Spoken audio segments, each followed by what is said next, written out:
Naitwa Kamishna Msaidizi wa Jeshi la Polisi Senga, kamanda wa mkoa wa Songwe. Utakumbuka jana tarehe 29 nilitoa taarifa kuhusiana na kifo cha mwalimu Cedas Mosso mwenye umri wa miaka 43 sekondari ya Garula, ambaye aliuawa kwa kupigwa fimbo na wafugaji wakati kuzuia mifugo ambayo ilikuwa imeingia katika shule ya Garula.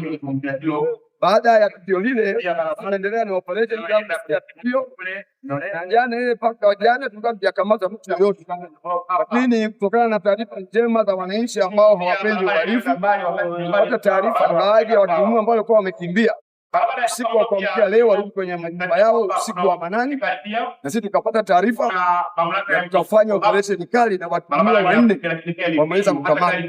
Watuhumiwa waliokamatwa watafahamika majina yafuatayo. Wa kwanza anaitwa Mwibuku Luhende mwenye umri wa miaka 21, kazi yake ni mkulima. Lakini yuko Boniface Mwawa mwenye umri wa miaka 20, huyu ni mchungaji wa ng'ombe. Lakini mwingine anaitwa Masanja Kishiwa almaarufu jina anaitwa Samueli, huyu ana miaka 30, mfanya biashara wa ng'ombe.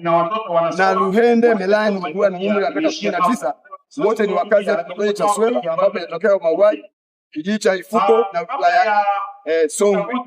Jeshi la polisi mkoa wa Songwe linaendelea na msako mkali kuhakikisha watuhumiwa wengine wote wanakamatwa. Maana tarehe nazo walikuwa wapatao kama 14, na kwa bahati nzuri na majina yao tumeshayapata, na hata yule ambaye alipiga fimbo ya mwisho ambaye tunaamini ndio ilifanya mpaka mwalimu akafariki, jina lake tunao.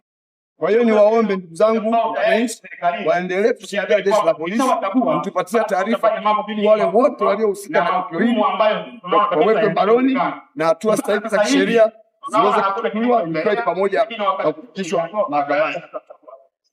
Niendelee kutoa wito, swala la kutia sheria mkononi halikubaliki hapa.